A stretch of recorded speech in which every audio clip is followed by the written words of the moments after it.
Gubernur Boji mendesak Perdana Menteri kenaikan kadar minggu ini hampir pasti. Kebanyakan orang menganggap kenaikan kadar hanyalah angka ekonomi semata-mata. Tetapi di Jepun, ia telah mencetuskan satu permainan kuasa politik yang seakan-akan di dalam buku teks. Seorang bank pusat yang berperwatakan lembut berjaya meyakinkan seorang Perdana Menteri yang tegas, yang pernah menyifatkan kenaikan kadar sebagai bodoh semata-mata untuk mengubah pendiriannya. Dan tawaran yang digunakan hanyalah satu perkara, kejatuhan yen. Hai semua, ini Ultima Markets. Minggu ini, seluruh pasaran kewangan global memerhatikan Jepun dengan teliti. Menurut isyarat terkini, Bank of Japan bersiap untuk membuat keputusan bersejarah, menaikkan kadar sehingga kira-kira 0.75%. Ini bukan sekadar kenaikan 25 mata asas, ia akan mendorong kadar penanda aras Jepun ke tahap yang belum pernah dilihat hampir 30 tahun. Pasaran kini memberikan kebarangkalian 80% untuk kenaikan kadar pada bulan Disember. Tetapi apa yang ingin ditonjolkan Ultima Markets adalah ini, bahagian paling menarik bukanlah angka itu sendiri, tetapi orang di sebaliknya. Kazuo Ueda, Gubernur Bank of Japan, baru sahaja menunjukkan apa maksud komunikasi politik tahap tertinggi. Ingat, pentadbiran Perdana Menteri Takashi sebelum ini sangat menentang pengetatan dasar.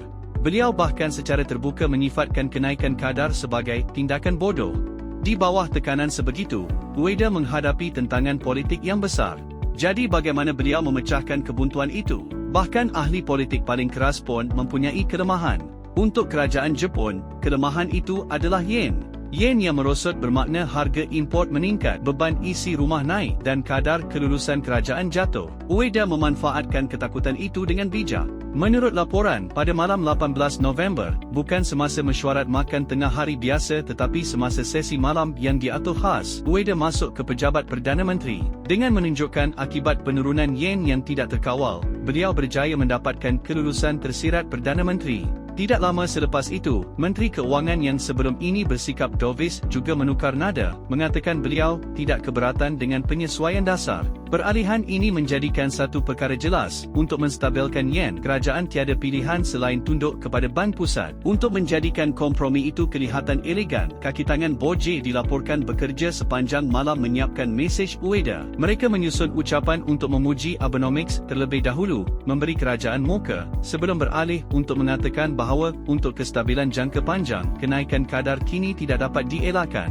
Diplomat, strategik, berkesan. Satu kelas utama dalam rundingan institusi. Tetapi walaupun kenaikan kadar Disember hampir pasti, Ultima Markets ingin mengingatkan, risiko sebenar terletak pada apa yang berlaku seterusnya. Ini berkisar pada satu konsep yang sukar, kadar neutral.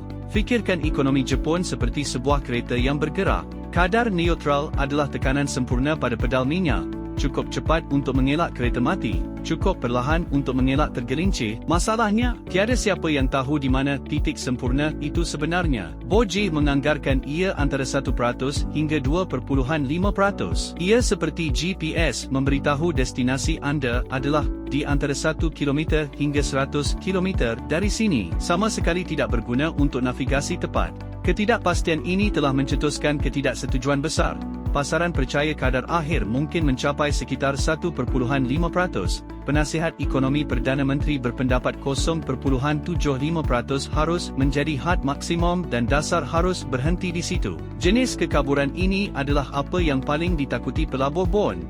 Jadi minggu ini, Jepun kemungkinan besar akan mengumumkan kenaikan kadar. Tetapi ini bukan penamatnya. Ini adalah permulaan pertarungan lebih mendalam mengenai di mana sebenarnya sauh kadar jangka panjang Jepun. Ueda mungkin telah menang pusingan ini, tetapi untuk tahap seterusnya, malah beliau mungkin menyeberangi sungai dengan meraba-raba batu. Ini Ultima Markets, membantu anda memahami logik di sebalik tajuk utama.